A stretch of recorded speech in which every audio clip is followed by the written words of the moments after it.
Hey folks, if you've been following my channel, you likely know that my primary content has been my Banjo Tunes with Linked Tabs videos. Your comments, your likes, and all have really motivated me to keep this going, and I appreciate all the feedback that you've given me.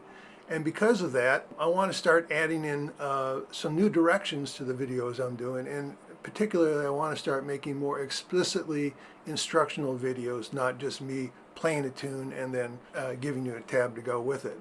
And the first content in this new direction is going to be a playlist of instructional videos aimed at beginner clawhammer players. Now there's a lot of good beginning clawhammer instructional videos out there, and so what I'd like to do in this video is explain the concept behind what I'm doing that I think distinguishes the approach that I'm taking a little bit. And if this appeals to you, then by all means subscribe, get notified, and follow along with what I'm doing. You know, the learning process varies by individual. I think it's good to know before you get into something what to expect in some instruction and whether it's going to work for you. So my intent here is to give you some idea of my approach to these videos so that you can decide whether you want to follow along or not. And so what I'll do in my videos is work through several known tunes, and for each tune I'm going to start with a very completely stripped down, bare bones rendition. No hammers, no pull-offs, no slides, all that just really stripped down. And then in the follow-up videos, I will show you how to put flesh on the bones, so to speak, by adding in those embellishments such as hammers and pulls and slides and whatnot.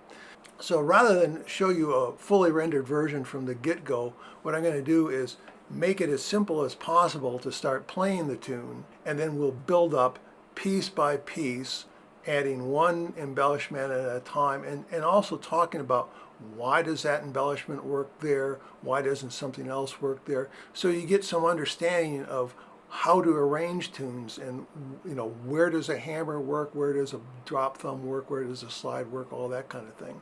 So hopefully you'll learn something about techniques, as well as the when and where and why to use different techniques for embellishments. There's going to be a couple assumptions that I'll make about your skill level. First, I'm going to assume that you can play the basic bum ditty on the banjo. So you can do something like,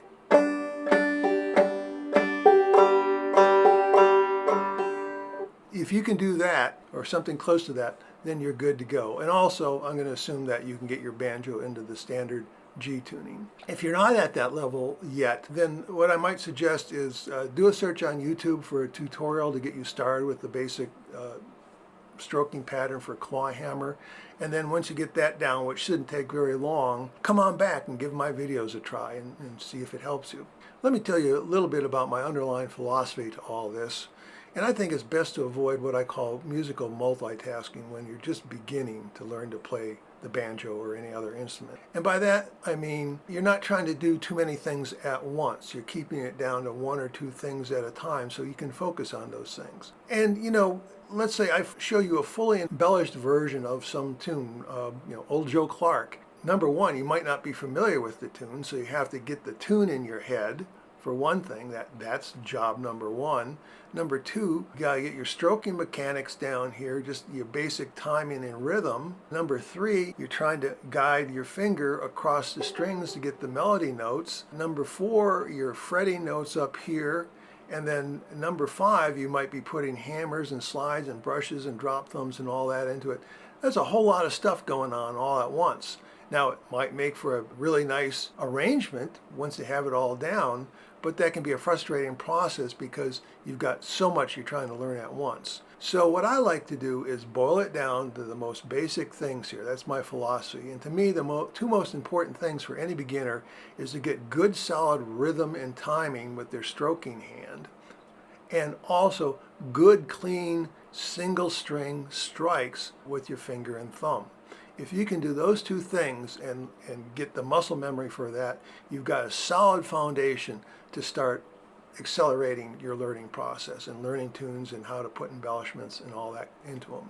So that's the kind of philosophy behind what I want to do. Also, I'd say by learning the bare bones version of a tune, you then can explore on your own how to ornament it. If you have the foundation, you can play around with different ornaments, hammers, slides, brushes, alternate string pull-offs, drop thumbs, maybe discover new places to put those things in and make a version that you like better, so you can own the version more than me just show you my version. So if all this sounds appealing to you, then watch for my first video coming out in the next few days. It's going to be Cripple Creek. Subscribe if you're not subscribed, get notified so you see that first video coming out, and then see if you like what I'm doing and follow along. Okay, well, have fun out there and keep on picking.